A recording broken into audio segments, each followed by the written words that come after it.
Gradiente descendente, que bicho é esse? Gente, se vocês estão estudando inteligência artificial, machine learning e querem entender a essência por trás do que está acontecendo de verdade, não apenas usar os algoritmos, mas entender como é que eles funcionam, mais cedo ou mais tarde vocês vão ter que se deparar com esse monstro aí do gradiente descendente. Eu sei que muitas literaturas às vezes comentam sobre o gradiente descendente, é gradiente descendente para cá, é gradiente descendente para lá, mas é difícil de achar um lugar que explique direitinho o que é isso e como funciona. Então é exatamente esse o objetivo desse vídeo. Quero acabar aqui com as dúvidas referentes a gradiente descendente. Quero explicar direitinho o que é isso, como funciona, tá? E na realidade nesse vídeo eu quero explicar duas coisas. Eu quero explicar tanto o gradiente descendente como também o algoritmo de regressão linear. Eu vou usar o gradiente descendente aqui nesse vídeo para trabalhar a regressão linear, tá? Então vai dar para aprender dois conceitos num vídeo só. Apesar de estar falando aqui sobre regressão linear nesse vídeo, essa não é a única aplicação do gradiente descendente. Vários algoritmos de machine learning usam gradiente descendente, especialmente as redes neurais, né? Que lá nas redes neurais a gente usa gradiente descendente a torto e direito para tudo que é coisa, tá? Então o conceito desse vídeo, se vocês entenderem bem a essência da coisa, isso vai servir como um background para vocês, uma base muito sólida para que vocês consigam compreender conceitos mais avançados depois, tá? Vai ser muito importante esse entendimento agora sobre a essência do gradiente descendente. Então eu vou dividir essa aula em duas partes, tá? Primeiro eu vou tentar explicar o que é o gradiente descendente de forma bem genérica, assim, bem superficial, sem entrar muito em detalhes, tá? Só para vocês entenderem a lógica da coisa e para aqueles que não têm muita base matemática também consigam compreender a lógica da coisa. E depois a gente vai mergulhar na matemática em si, tá? Para ver direitinho como a coisa funciona na prática, tá? Então vamos pro quadro, porque essa aula aqui promete, tem bastante coisa pra gente ver. Aqui eu desenhei, gente, alguns pontos de dados, tá? Num gráfico x, y, onde o nosso objetivo vai ser o seguinte, tá? O algoritmo de regressão linear, o que ele tenta fazer afinal? É bem simples, ele tenta construir uma reta que melhor explique a relação dos dados, tá? Então aqui eu tenho vários pontos de dados, então vários pontos x que tem aqui um respectivo valor y, cada um desses pontos aqui, né, um ponto x tem um respectivo valor y, e eu quero uma função que descreva o comportamento desses dados, tá? Então eu estou procurando aqui uma reta, nesse caso aqui, ó, poderia ser essa daqui, ó, tá? Uma reta que explique bem o comportamento desses dados. Essa reta, claro, que não ficou bem ajustadinha, mas imagine que eu quero a reta mais ajustada possível, que melhor mostre a relação desses dados, a relação do meu x com o meu y, tá? Essa reta, ela é uma função, então eu posso representar ela dessa forma. Eu posso dizer que essa reta é uma reta y é igual a mx mais b, tá? Isso aqui é a equação da reta. Até aqui no canal a gente tem um vídeo já que eu falo bastante sobre, explico o que é a equação da reta e tudo mais, recomendo a todos assistirem. Mas aqui, como essa primeira parte do vídeo, o objetivo não é entrar muito na matemática ainda, só explicando de uma forma bem geral, mesmo para quem não sabe esse conceito aqui de reta, ó. Essa equação aqui descreve essa reta. Então, basicamente, o que eu tenho aqui? Eu tenho um valor de m, que é uma constante, que é o coeficiente angular. Esse coeficiente aqui me diz o quê? Ele me diz o quão inclinada essa reta vai estar, né? Um m muito grande é uma reta muito inclinada para cima, um m muito pequeno é uma reta bem próxima aqui, né, do eixo x, e um m negativo faz a reta ficar nessa outra posição aqui para baixo.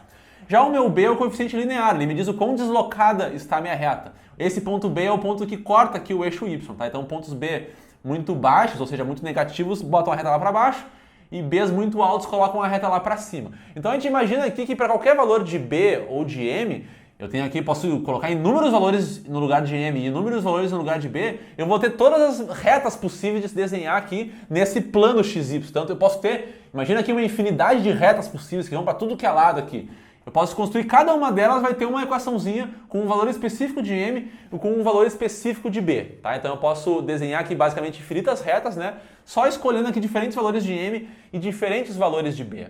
Só que o que eu quero é o seguinte, eu quero encontrar os valores de m e de b que desenhem a reta mais aproximada possível aqui dos meus dados, tá? Esse é o meu objetivo. Eu quero desenhar uma reta que melhor demonstre essa relação dos dados aqui, ó. Então eu quero um valor bem específico de m e um valor bem específico de b que faça essa reta azul que eu desenhei aqui, ó, passar exatamente por esses pontos que eu mostrei aqui. Eu desenhei essa reta aqui, né, olhando, né, só visualizando, mas eu não sei ainda qual é a equação dela. E como é que o nosso algoritmo pode encontrar essa equação? Bom, vamos pensar em algumas estratégias possíveis.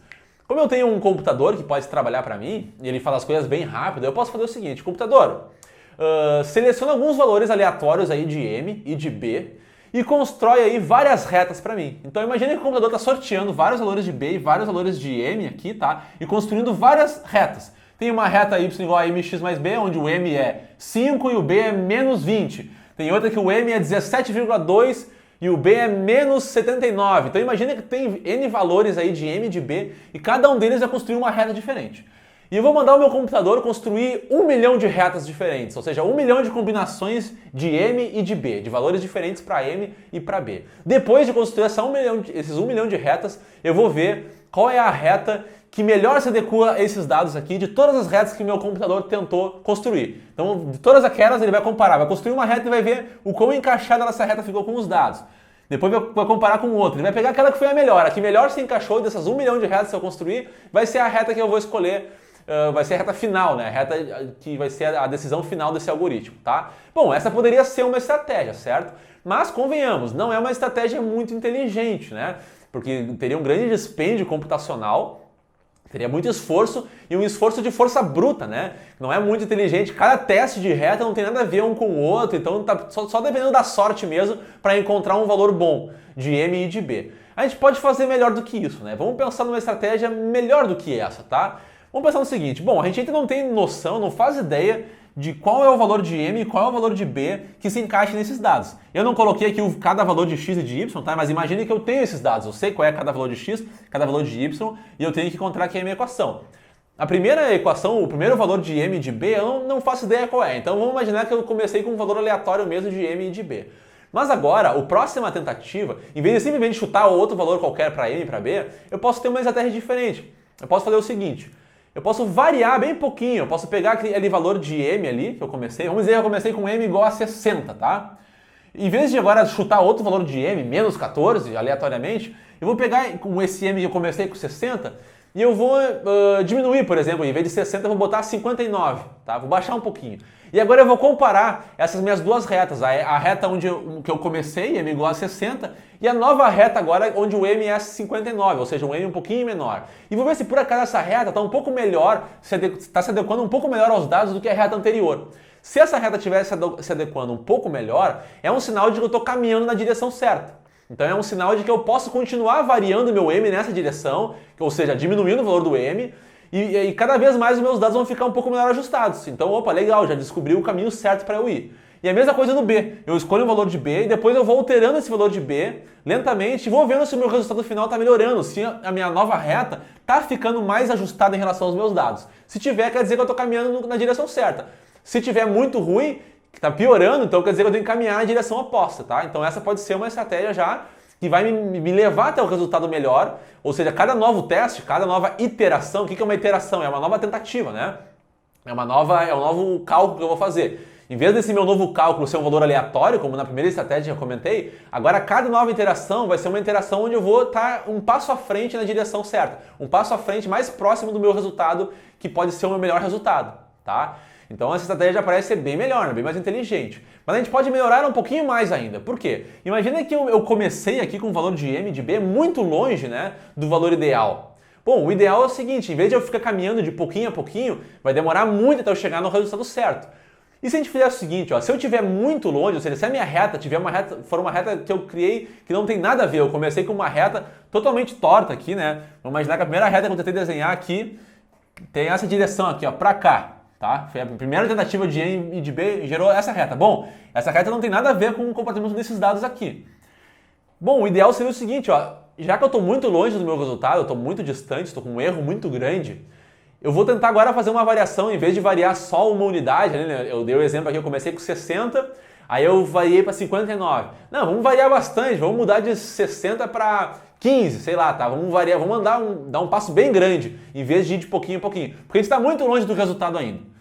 E à medida que a gente for se aproximando do resultado ideal, à medida que a gente começou a chegar mais perto, ou seja, começar a ficar com menos erro, aí sim a gente vai começar a dar passos menores, para calibrar certinho e chegar no ponto ideal. Mas enquanto a gente estiver muito longe, não precisa caminhar devagarinho. Vamos caminhando a passos largos, aí quando chegar perto, aí sim, a gente começa a tentar caminhar de pouquinho a pouquinho para chegar bem certinho no ponto ideal. tá? Essa, então, já é uma estratégia melhor ainda, né? Agora a gente tem uma maneira que parece ser a mais otimizada possível da gente começar num valor aleatório e ir caminhando na direção certa, na velocidade certa, caminhando rápido quando a gente está muito longe e caminhando devagar quando a gente está chegando perto do resultado ideal. É um algoritmo que já parece estar bem mais inteligente. Esse é o conceito do gradiente descendente, é exatamente isso que o gradiente descendente faz, tá? Ele começa num valor e a partir desse valor, o gradiente descendente tenta calibrar aqui, né, as minhas variáveis, que nesse caso aqui da regressão linear é simplesmente o valor de M e o valor de B. O gradiente descendente tenta ajustar esses valores de tal forma que quando eu estiver muito longe do resultado ideal, eu vou caminhar rapidamente. E quando eu estiver mais próximo, eu vou caminhar de pouquinho em pouquinho, tá? Essa é a lógica de como o gradiente descendente funciona. Mas, claro, como a gente faz isso na prática? Como é que eu falei aqui, né? Vamos ver se essa reta está muito longe dos meus dados. Como é que a gente sabe o quão bem ou quão ruim a nossa reta está, né? Como é que a gente faz tudo isso? Bom, para isso a gente vai precisar agora começar a ver a matemática da coisa, tá? Então agora é a hora da gente mergulhar nas contas mesmo, né? Na parte de matemática. Eu vou apagar isso daqui, tá? Para ter mais espaço, eu não tenho muito espaço para desenhar aqui. Eu vou tentar comprimir tudo aqui o máximo possível para deixar organizado, para a gente conseguir ter um raciocínio fluido aqui, tá? A gente vai cobrir vários conceitos de matemática aqui, já vou adiantar. Alguns conceitos que são importantes de dominar para entender bem aqui essa parte de matemática são a equação da reta, né? Também cálculo, mais especificamente derivada parcial e regra da cadeia, tá? Esses são os conceitos assim primordiais que vão servir como fundamento para vocês conseguirem entender bem isso daqui. Também função somatória, que também tem um vídeo aqui no canal onde eu explico função somatória. Mas não se preocupe que se vocês não tiverem o entendimento completo desses assuntos, à medida que eu for falando aqui, eu entrar num conceito matemático específico, eu vou colocar aqui recomendado um vídeo onde eu já expliquei esse assunto de matemática específico. Vocês podem pausar esse vídeo caso não lembre esse conceito, assistam aquele vídeo para relembrar, aí voltam aqui para continuar, né? Esse assunto aqui do gradiente descendente, tá? Então essa é a forma aqui mais didática, eu acho, para a gente começar a avançar. É possível sim, mesmo que tu não tenha uma base muito boa de matemática, tu vai conseguir acompanhar devagarinho aqui e entender o que eu estou fazendo, tá? Esse é o objetivo, vou tentar dar uma melhor aqui para explicar, tá bom? Então vamos lá, gente. Eu tenho aqui, vou colocar aqui a nossa equação da reta, tá? Vou botar aqui, ó, vou chamar de reg, em vez de chamar de y, tá? Para não misturar as coisas, eu vou chamar de reg de regressão. E vou dizer que a nossa equação aqui da regressão, né, equação da reta, vai ser o nosso mx mais b, tá? Então esse aqui é o nosso objetivo, a gente vai encontrar aqui essa equaçãozinha aqui, tá? A minha equação da regressão, procurando um valor específico de m e um valor específico de b que encontre a melhor reta possível que se adeque aos nossos dados, tá? Mas como é que eu sei se essa reta que eu encontrei, que eu gerei, né, se adequa bem aos dados ou não? Como é que eu posso medir isso? Bom, existe uma forma simples de medir isso. A gente pode fazer o seguinte, eu vou até desenhar aqui do lado, ó, pequenininho aqui, ó. A lógica é a seguinte, imagina que eu tenho um ponto aqui, ó, tá? Um ponto aqui que eu já sei qual é, um ponto aqui yi, e aqui é um ponto xi, tá? Então esse ponto xi me deu um resultado yi. É um dos muitos pontos que eu tenho, tá? Que eu só peguei um para destacar. E eu desenhei uma reta aqui que passa por aqui, sei lá, tá? Essa reta aqui está passando aqui. Muito bem. Como é que eu sei o quão distante essa minha reta está dos meus dados, ou o quão bem ajustada ela está aos meus dados? É simples, ó. Eu vou pegar esse meu ponto xi e vou ver qual é o meu y, ou seja, qual é o meu reg aqui, né? Que foi o resultado dessa minha equação, quando eu coloco o meu ponto xi aqui. Então, para esse ponto xi, usando os valores de m e de b que eu já encontrei, qual é o valor que eu encontro? Qual é o meu reg aqui, né? Qual é a minha equação? Bom, vamos ver. Se eu colocar aqui, tiver um valor específico de m, um valor específico de b, eu vou plotar nessa equação aqui, né? Vou colocar aqui e vou ter esse resultado aqui, ó. Tá? Vou ter esse resultado aqui nessa reta, certo? Afinal, é a equação dessa reta. Todos os pontos aqui, x, vão estar sobre essa reta. Então esse ponto x específico vai estar num ponto específico dessa reta. Eu vou ver que valor é esse. Esse valor aqui é o valor reg i. Vou chamar de reg i, tá? Bom, o quão distante o meu valor reg i está do meu yi, né? Está do meu valor real. O ideal seria que essa reta estivesse exatamente passando por esse ponto, certo? Aí estaria o mais ajustado possível. Mas nesse caso aqui não está passando por aquele ponto, então tem uma distância aqui, ó. Existe uma distância entre esse ponto e esse aqui. Então essa distância aqui, ó, o meu yi em relação ao meu reg i, esse tamanho aqui é o tamanho do meu erro para esse ponto, tá? Nesse ponto específico eu tenho um erro que é dado pela diferença entre o meu reg i, né, a minha equação que eu criei, e o ponto yi, que é o ponto real, né, do meu dado, tá? Então é dessa forma que a gente vai comparar, a gente vai pegar cada um dos pontos e vai comparar cada um dos pontos y e que eu já tenho, vou comparar com os respectivos valores reg i, ou seja, os valores que saem da minha equação. Vou pegar os valores x, vou colocar na minha equação e vou descobrir onde é que estão esses pontos na minha reta e traçar para cada um deles a distância em relação ao ponto real. E daí o resultado dessa soma dessas distâncias vai me dar o tamanho do meu erro, tá? Quanto menor esse valor, melhor, né? Quer dizer, menor vai ser o meu erro, e quanto maior, pior, né? Porque maior é o meu erro. Como é que eu posso equacionar isso aqui, ó? Eu posso chamar isso, eu vou chamar isso de função de custo, tá? Custo. A minha função de custo, que vai medir a soma de todos os meus erros, ela vai fazer aquilo que a gente falou. Ela vai pegar o meu valor reg i, tá? O valor reg, que é o valor da minha equação, da regressão, menos o ponto y, que eu já sei qual é, o ponto verdadeiro ali do meu dado, né? E eu vou levar isso aqui ao quadrado, tá? Por que eu vou levar isso aqui ao quadrado? Porque imagina que tem alguns pontos aqui para baixo, ó. Nesse caso aqui, ó, eu estou fazendo reg menos y.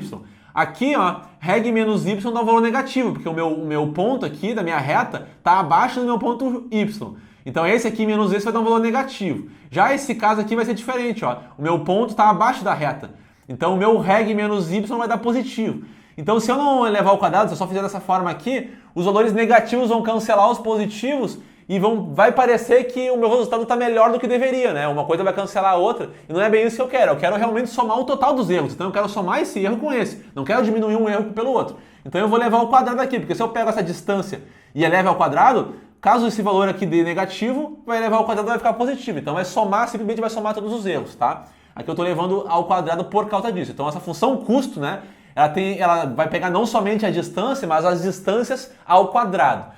E eu quero todas elas, eu quero o somatório aqui, ó, tá? De todos os pontos, reg i e yi. Então aqui eu quero um somatório de i igual a 1 até n, ou seja, onde n é o total de dados que eu tenho, tá? Estou deixando relacionado aqui esses conceitos, tá? Nos vídeos que são necessários ter de conhecimento de matemática para entender bem o que eu estou falando aqui, coisas que a gente já explicou em outros vídeos, tá? Mas então aqui, ó, para cada um dos pontos, para o reg i onde i igual a 1 é o primeiro ponto, tá? O reg i onde i igual a 2 é o segundo ponto. Então eu tenho um segundo ponto aqui, y2, reg i 2, que é esse ponto aqui, vamos dizer. Aí depois tem um outro ponto que é o ponto aqui, que é o y3, o y4. São só índices aqui, tá? Para os pontos. E para cada um desses pontos eu tenho um respectivo valor da minha função. E eu vou comparar cada uma dessas distâncias, tá? Vou comparar essa distância aqui, essa daqui, aí eu tenho outro ponto aqui, eu vou comparar essa distância aqui. Cada uma desses valores eu vou fazer essa diferença e vou elevar ao quadrado. Por isso que é um somatório aqui, tá? Então, muito bem, essa aqui é a minha função de custo, tá? O resultado dessa função aqui, ó, vai dizer o quão ruim, né, ou quão bom está o meu modelo. Quanto maior for o custo, pior nesse caso, né? Eu quero minimizar isso aqui, eu quero tornar esse custo, né, a minha função de custo, o menor possível, certo?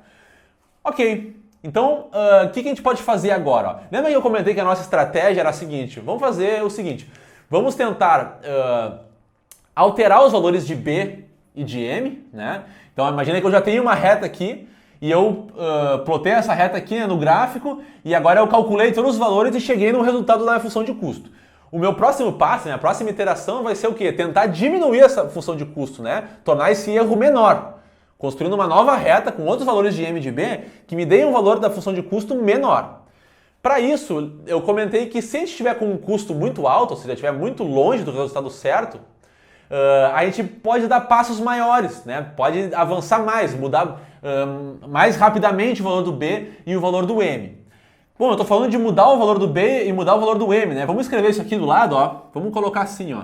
O meu M, tá? Ele vai ser alterado. Ele vai receber aqui um novo valor que vai ser o valor do M antigo menos alguma coisa, tá? E o meu B é a mesma coisa. O meu B vai ser alterado recebendo o valor do B antigo menos alguma coisa. Aqui não se preocupe tanto com esse sinal de menos, tá? Porque o fato de ser menos aqui não faz tanta diferença nesse momento. Poderia ser mais. Vocês podem fazer tudo o que eu vou fazer aqui, mudando isso aqui para mais depois e ver o que acontece, tá? Isso não importa tanto aqui nesse momento. O que importa mesmo é o seguinte, ó. O que importa é a noção de que a gente vai estar alterando o valor do M. O M vai começar sendo um valor, né? Vamos dizer, sei lá, 60, um valor qualquer. E agora, na próxima iteração, esse M vai receber o valor do M antigo, né? No caso 60, nesse caso, se o primeiro for 60, menos alguma coisa, tá? Menos algum valor aqui. E daí na próxima iteração, esse novo resultado do m, que vamos imaginar que o novo resultado agora do m, o m está valendo 50. Bom, agora o próximo m vai receber 50 menos um valor, tá? Então eu vou ficar atualizando sempre esse valor. Por isso eu coloquei esse símbolo aqui de recebe, tá? Ok. O que eu posso colocar nesse cálculo aqui? O m vai ser atualizado pelo quê? O que eu vou colocar aqui para ficar atualizando o valor do m? Lembra que a nossa estratégia era, quando ele está muito longe do valor certo, a gente dá passos largos, né, como eu comentei agorinha, e quando ele está mais próximo do resultado certo, a gente dá passos menores?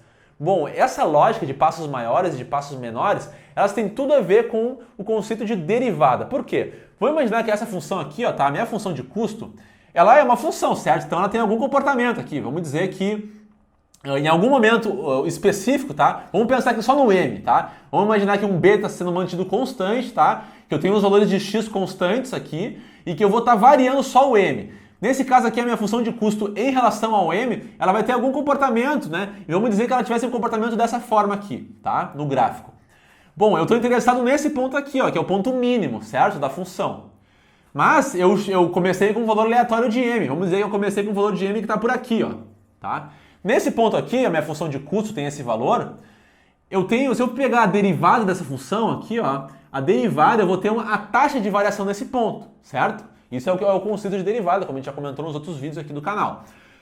Ok, a derivada nesse ponto aqui, vocês vão concordar comigo que ela é maior do que a derivada nesse ponto aqui, por exemplo, tá? A taxa aqui, ó, a inclinação dessa reta aqui, né, a taxa de variação nesse ponto da função é menor do que nesse ponto aqui, certo? Então significa o quê? Que quando eu estou muito longe do meu ponto de mínimo, né, o valor da minha taxa de variação tende a ser maior. E quando eu estou mais próximo do meu mínimo, a minha taxa de variação tende a ser menor, tende a ser mais próxima de zero. Esse é o conceito de derivada, né? Quando a gente se aproxima dos pontos mínimos da função, a derivada vai se aproximando de zero. Ora, isso é excelente, porque agora a gente pode usar esse conceito aqui para tentar atualizar o nosso valor de m com base nisso. Como? Vamos pensar o seguinte, ó. Se por acaso eu chutei um valor de m que me deu um valor da função de custo, tá? Vamos lembrar, ó, isso aqui, ó, esse gráfico aqui é a minha função de custo em relação a m, tá?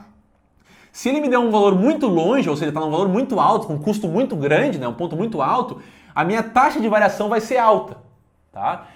Por outro lado, se eu estiver mais perto do mínimo da minha função de custo, né, no valor mínimo, que eu não sei qual é, mas eu sei que se a taxa de variação for pequena, quer dizer que eu estou mais perto do mínimo, tá? Então é o seguinte, ó, vamos fazer o seguinte, se eu fizer isso daqui, ó, eu fizer uma constante vezes a derivada da função de custo em relação a m, tá? Porque eu estou trabalhando com m.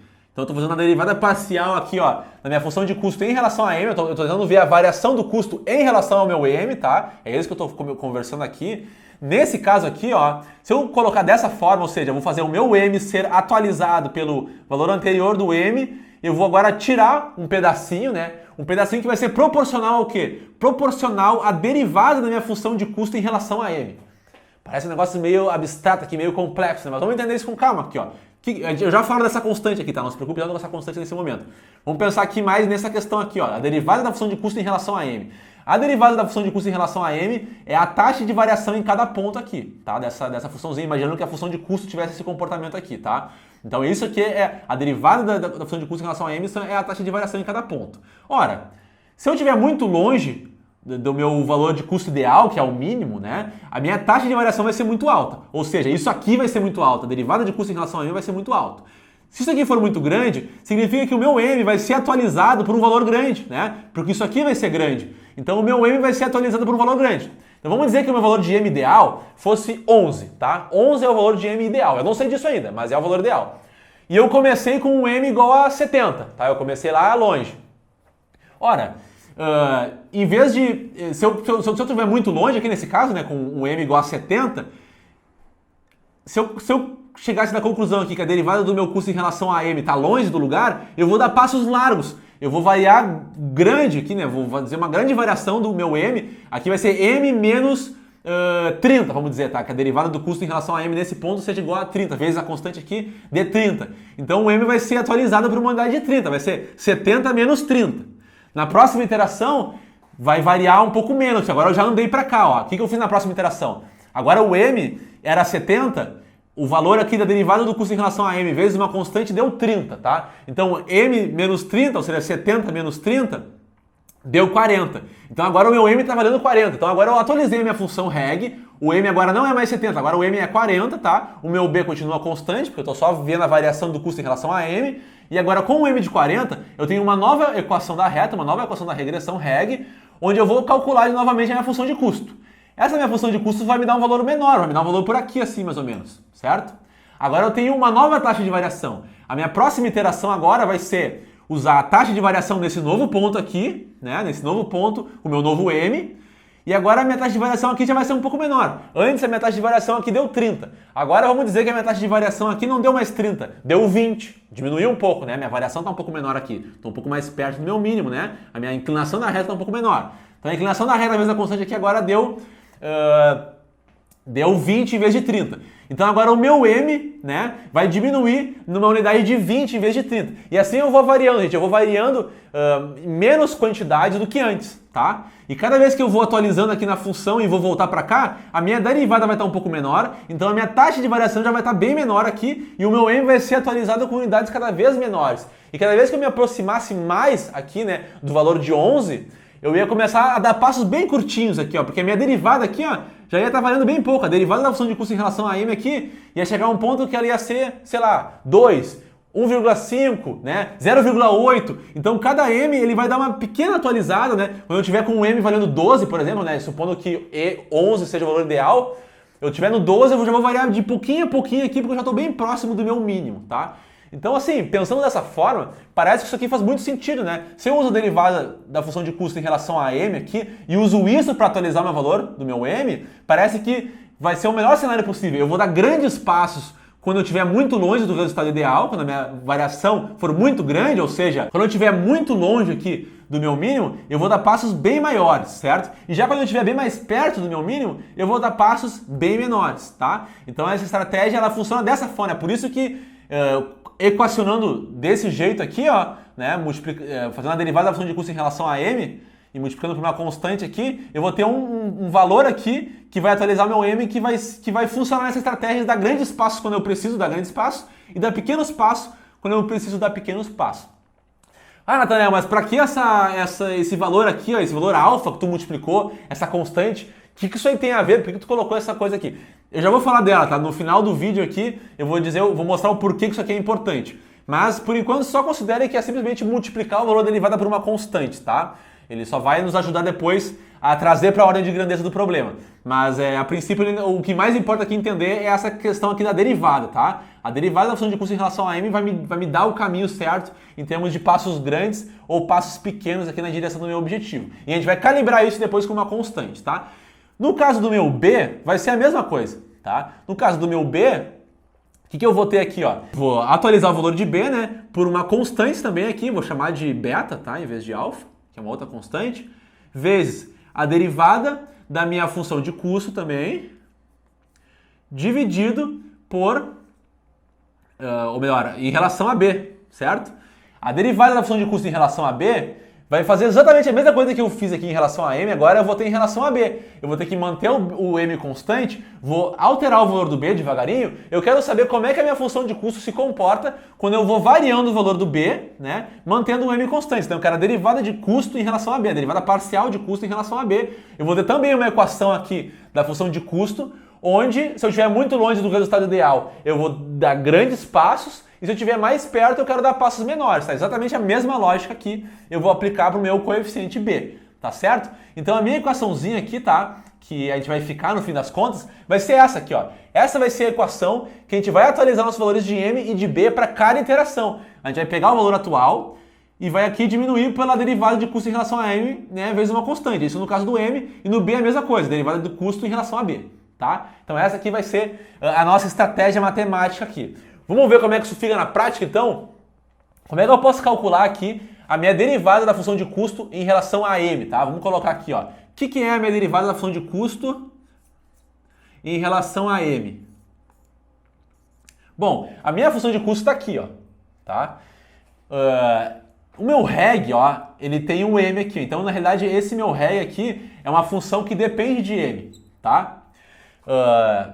eu vou ter que fazer aqui uma derivação usando uma regra da cadeia, tá? Porque o que é a regra da cadeia? A regra da cadeia diz o seguinte, ó. Vamos imaginar aqui que eu tenho uma funçãozinha y igual a z ao quadrado, tá?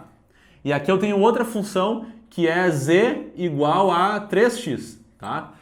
Bom, se eu quiser derivar, saber qual é a derivada de y em relação a x, olha, o x está dentro do z.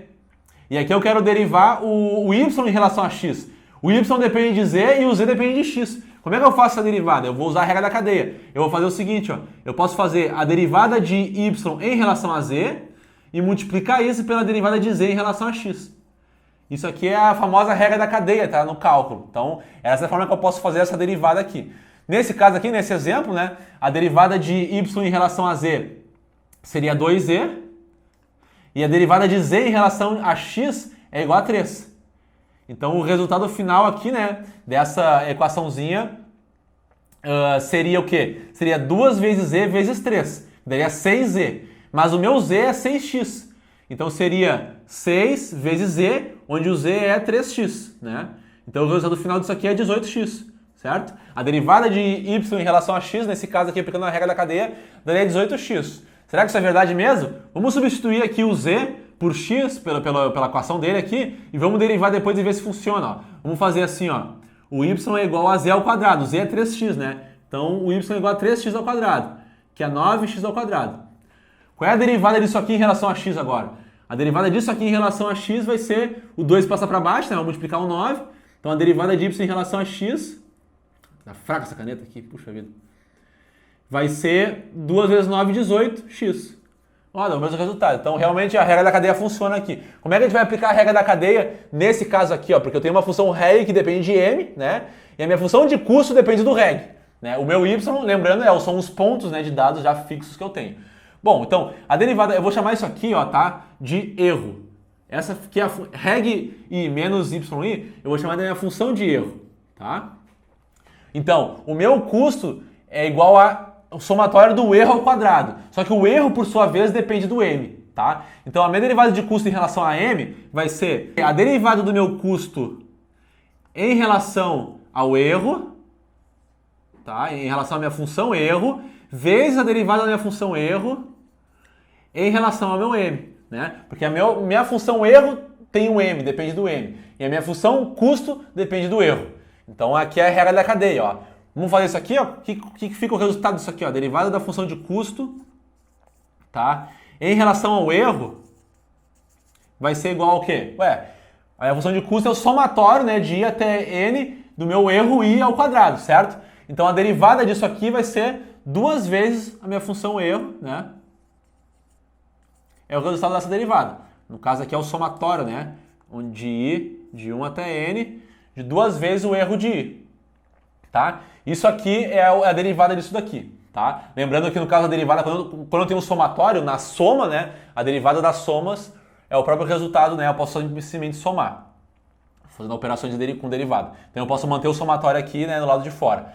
Ok, então aqui, ó, essa aqui é uma derivada do custo em relação ao erro. E como é que é a derivada do erro em relação a m? Quem é o meu erro? O meu erro é o meu reg i menos yi. Ficando sem espaço aqui já, ó. Vamos botar aqui do lado, ó. O meu erro vai ser o meu reg i. Quem é o meu reg i? Vai ser mxi mais bi, certo? Esse é o meu reg i, menos o yi. Então, menos yi. Isso aqui vai ser o meu erro, né? O meu erro é isso. Meu erro é igual a isso, tá? Então eu quero a derivada disso, né? A derivada desse erro em relação a m. Qual é a derivada disso aqui em relação a m? Ora, isso aqui é constante. Isso aqui é constante. O meu xi é constante. O que eu estou variando é o m só, né? Então qual é a derivada disso aqui em relação a m? Bom, a derivada de mx, onde o x é uma constante. A derivada em relação a m vai ser o próprio x, certo? X aqui nesse caso é a constante que multiplica m. Então a derivada disso aqui de mx em relação a m vai ser o próprio xi. Vai ser a constante, vai ser a resposta final. Então a derivada de todo esse negócio aqui, né, da minha função erro, vai ser o próprio xi, tá? A derivada de erro em relação a m é o próprio xi. Tá? Então eu vou botar aqui xi. Ah, vou ter que trocar de caneta, gente. A minha caneta está ficando muito fraca. O próprio xi. Então aqui eu cheguei na minha resposta final. Eu vou só colocar aqui do lado, ó, quem é o meu erro. Meu erro é isso daqui tudo. Então vamos colocar aqui o resultado final disso. Ó. A derivada da minha função de custo em relação, já vou atualizar aqui, ó, em relação a m, vai ser, o resultado final é isso aqui, ó. Vai ser o meu somatório que vai de 1 até n, de duas vezes, vou botar aqui fora já, duas vezes isso, né, somatório disso, vezes a minha função de erro, que eu já sei qual é o meu mxi mais bi menos yi, né, vezes o meu xi, certo? Ficou um negócio grande, mas porque na realidade aqui a minha função erro é isso daqui, ó, tá? Eu só substituí a minha função erro aqui. Eu fui a derivada do custo em relação ao erro, foi bem fácil. É duas vezes o erro. Só que o meu erro é isso, então eu tenho que botar o meu erro aqui dentro, né? Essa é a minha função erro. E eu vi que a derivada do erro em relação a m é o próprio xi. Então tá aqui o xi. Então tá multiplicando aqui a função erro, tá? Então esse aqui é o meu resultado final, ó. A minha derivada da função de custo em relação a m vai me dar esse negócio aqui, tá? Esse somatório aqui. E a gente pode fazer a mesma coisa aqui para calcular a derivada do custo em relação a b. Estou ficando sem espaço, eu vou apagar essa parte aqui para poder escrever do lado de cá, tá? Vou aproveitar aqui e já escrever em outra cor.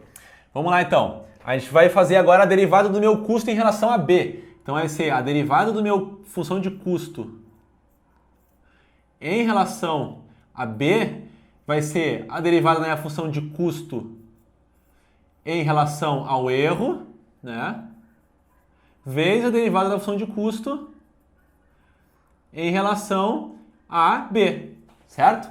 Mesma coisa aqui que em relação a m, e agora em relação a b. O que vai dar isso? Vamos lá. A derivada da minha função de custo em relação a b, vou botar aqui, vai ser igual. Quem é a minha derivada da função de custo em relação ao erro? Ora, a gente já viu isso. É duas vezes o erro, certo? Então vai ser o somatório aqui que varia de 1 até n, de duas vezes o meu erro, tá?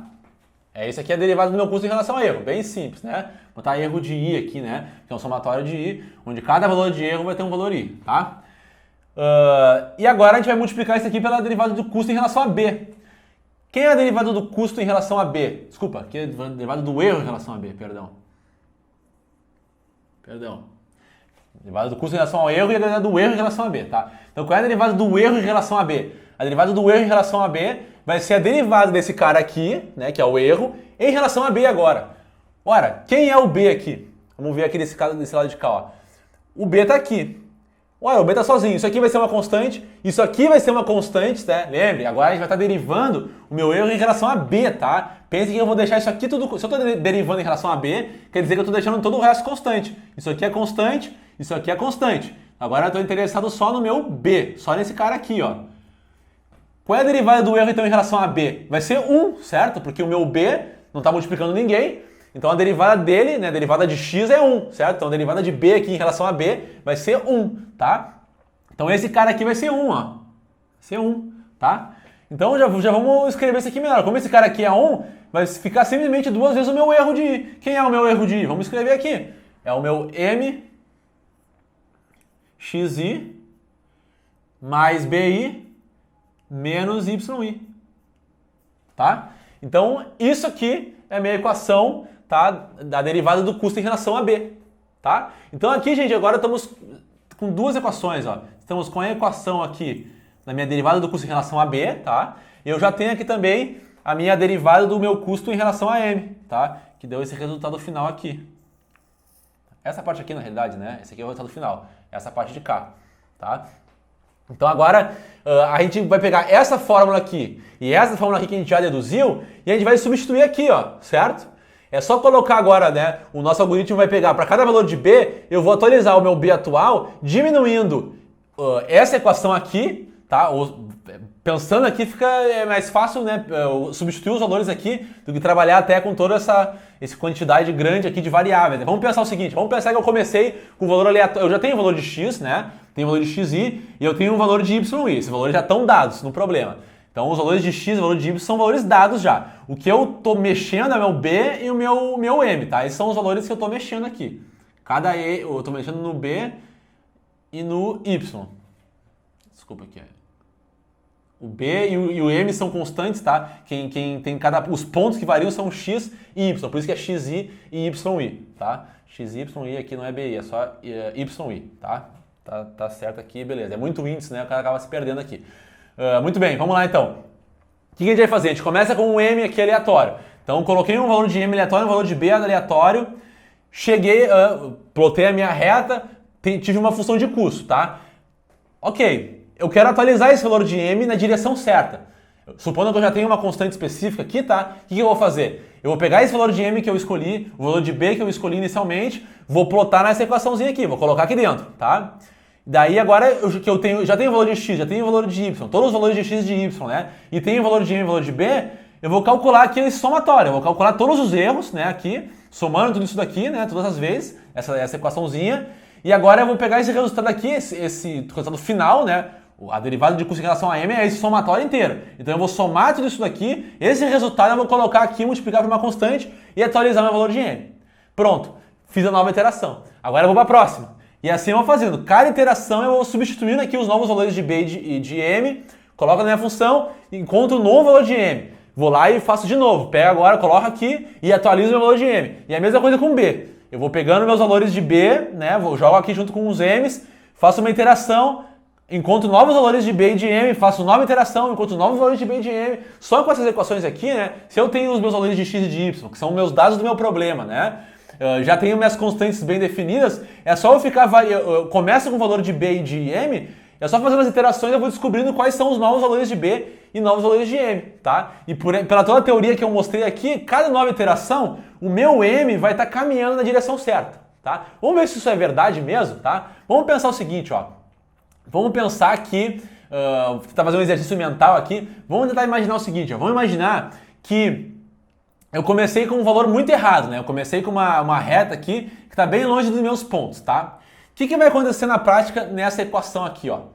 Se o meu valor, vamos imaginar aqui, né, que eu tenho muitos pontos de dados, tá? Então, beleza, eu chutei um valor de M qualquer, tá? Eu chutei um M de 80, sei lá, tá? E tá bem longe do meu resultado ideal. Meu resultado ideal do M seria M igual a 3. E eu tô com um M igual a 80, tá? Tô bem longe do meu resultado. Vamos imaginar aqui, só fazer um exercício, tá? Beleza, já que eu tô muito longe do meu resultado ideal, né? A minha reta, os meus pontos de dados estão por aqui, né? Aqui estão os meus... Poxa vida, gente, só um pouquinho. Deixa eu pegar essa caneta aqui. Os meus pontos de dados estão por aqui. E a minha reta tá aqui, ó. Tá com um M muito grande. Então a minha reta tá lá em cima. Poxa, tô muito errado. Se o meu M tá muito grande, quer dizer o quê? Que para cada ponto XI, eu vou pegar um ponto Y, que é o meu reg aqui, né? Meus pontos reg I vão estar muito grandes em relação aos meus pontos YI. Vocês concordam comigo nisso, né? Se a minha reta está muito inclinada para cima, ou seja, se o meu M está muito grande, muito longe, né? Quer dizer que os meus pontos reg I estão muito altos em relação aos meus pontos YI, tá? E o que isso vai fazer na prática? Isso vai fazer com que meus pontos aqui, ó, olha só, aqui é a minha função reg I, ó. Aqui é a minha função reg I. Se a minha função reg I está muito grande em relação aos meus pontos YI, quer dizer que esse cara aqui, ó, meu reg I menos YI, vai dar um valor positivo e grande, certo?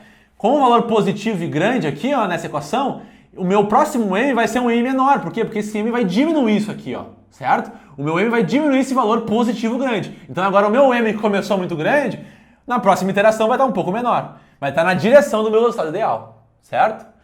E o mesmo aconteceria se eu... Agora, desculpa, só um parênteses, tá? Aqui falar sobre essa constante.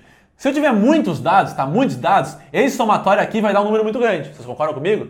Se eu tiver muitos pontos de dado, cada dado eu vou ficar somando aqui. Então esse meu custo total aqui, para todos os meus dados, vai dar um valor muito grande.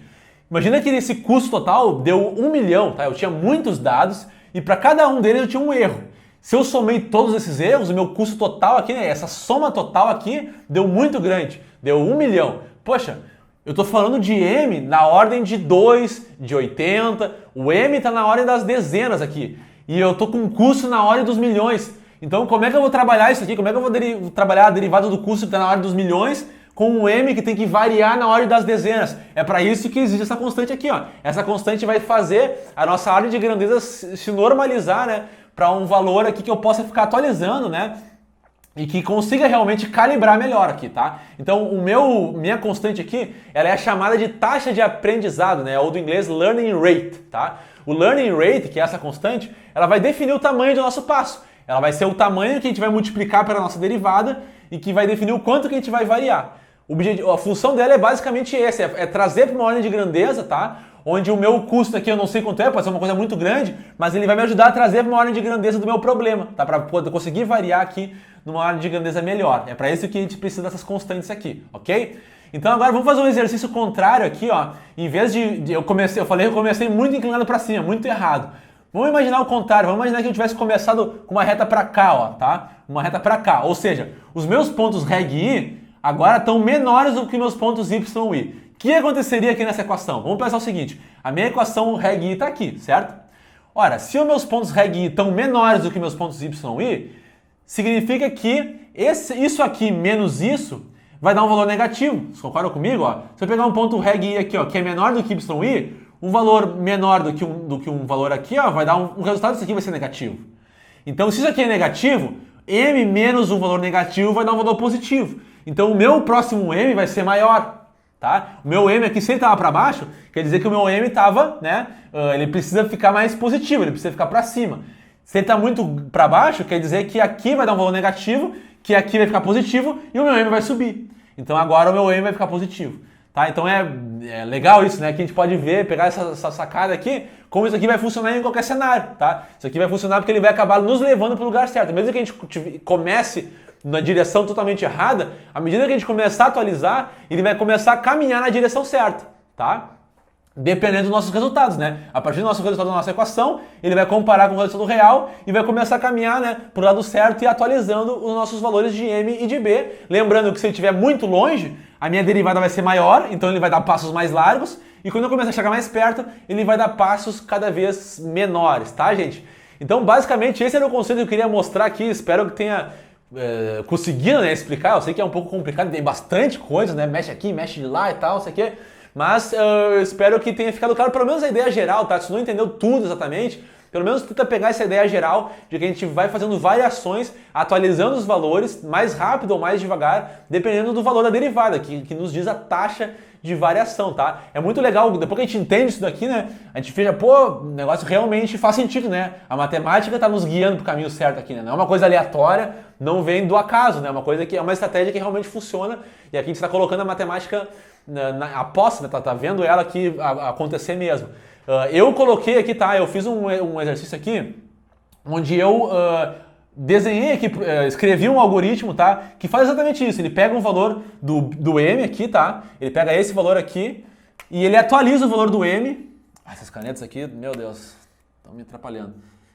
Esse valor do M aqui, tá? Eu escrevi no algoritmo em Python ali um M que é atualizado para cada variação do custo. Ou seja, eu peguei essa equaçãozinha aqui e coloquei aqui com um valor específico de taxa aqui e eu fiquei atualizando o valor de M e a mesma coisa no B. Ou seja, eu escrevi um algoritmo, tá? Para atualizar o valor de M do B, ou seja, em outras palavras, eu escrevi o algoritmo do gradiente descendente para construir a equação da regressão linear para ver se isso funciona na prática, tá? Então o que eu fiz? Eu comecei com um valor qualquer de M e de B, tá? Para um conjunto de dados que eu peguei, tá? Eu peguei um conjunto de dados, tá aparecendo aqui na tela. Aí eu peguei um valor aleatório de M e de B e gerei uma reta, tá? Eu gerei uma reta que é claro que ficou uma reta bem ruim em relação ao que deveria ser. Aí a partir disso agora eu coloquei o meu algoritmo para trabalhar. Eu comecei a trabalhar aqui os valores de M e de B se atualizando de acordo com essas equaçõezinhas aqui que a gente acabou de deduzir.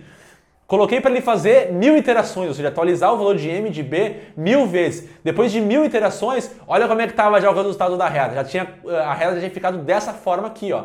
Já estava bem mais, né, ajeitadinha ali já perto dos dados. E se eu colocasse mais iterações, né, aumentando mais o número de iterações, não mudava muito mais já. Por quê? Porque o valor já estava bem próximo. Como a minha função de custo estava bem próximo do valor ideal, do seu valor mínimo, a reta já não estava mais variando tanto, tá? Então já não adiantava mais, era só um desperdício de recurso computacional ficar botando mais iterações, porque já estava basicamente bem ajustado ali, tá? Na próxima aula a gente vai ver isso na prática programando, tá? A gente vai usar ali as funções de regressão linear, onde o algoritmo em Python já está pronto, né? A gente não precisa construir isso aqui tudo do zero, aqui eu só mostrei tudo para vocês entenderem mesmo o que o algoritmo está fazendo por baixo dos panos. Mas na realidade essa funçãozinha em Python e em linguagem R, no caso, já estão prontas, né? É só a gente pegar e usar mesmo. Então na próxima aula a gente vai aplicar isso tanto em Python como em linguagem R, para quem está fazendo aqui o curso de Machine Learning com Python ou o curso de Machine Learning, né, com linguagem R. Se tu não está fazendo o nosso curso de Machine Learning, né, tá só no YouTube aqui no caso, na descrição do vídeo aqui eu coloquei o link para tu fazer parte do nosso curso completo de Machine Learning aqui, tá? Onde essa aqui é só uma das aulas. Depois agora a gente tem várias vai partir para novas aulas, né, falando de outros algoritmos, explicando outros algoritmos, a essência deles e tudo mais, tá? E se por acaso isso aqui te assustou, essa quantidade de matemática aqui te assustou, não se preocupa que na realidade, se tu conseguiu pelo menos entender a essência da coisa, pode ter certeza que tu vai conseguir deslanchar muito bem para boa parte dos algoritmos, tá, de machine learning, vão ser até menos complexos do que isso, para entender como é que eles funcionam, tá? Depois, assim, quando a gente for falar lá de redes neurais ou assuntos mais avançados mesmo, aí sim a gente vai retomar um pouco mais, assim, coisas um pouco mais complexas, mas pode ter certeza que entendendo isso daqui, a essência da coisa, vai ser bem mais fácil de caminhar e deslanchar e entender as coisas futuras depois, tá certo? E para aqueles que ficaram com curiosidade, por que se chama gradiente descendente? Por que esse nome? Bom, gradiente, tá, gente, é um conceito já da matemática que tem tudo a ver com derivada, ele é a derivada na realidade, tá? Ele tem esse símbolo aqui, puxa vida, as canetas. Ele tem esse símbolo aqui, ó, é como se fosse um triângulo invertido, tá? A gente usa isso aqui no ramo vetorial, a gente fala aqui o gradiente, por exemplo, de um vetor, né? Querendo saber para que lado que é a máxima variação de um campo, tá? Aqui então na matemática aplicada, na matemática pura também, se usa muito aqui o conceito de gradientes, tá? Ele já existe na matemática, então se por acaso você nunca estudou isso, né? Saiba que gradiente é um conceito que envolve derivada e que existe na matemática, por isso que isso aqui se chama gradiente descendente, tá? Porque a gente está interessado na taxa de variação das coisas. E por que descendente? Porque a gente desce, né? Tudo que a gente fez não foi isso, a gente começou num ponto lá em cima, e na função de curso, né? E vai descendo em relação ao ponto de mínimo, né? Por isso que é o nome gradiente descendente, tá certo? Bom, então por essa aula eu vou ficando por aqui, gente, e a gente se vê em breve nas próximas aulas e nos próximos vídeos aqui no Didática Tech. Até mais!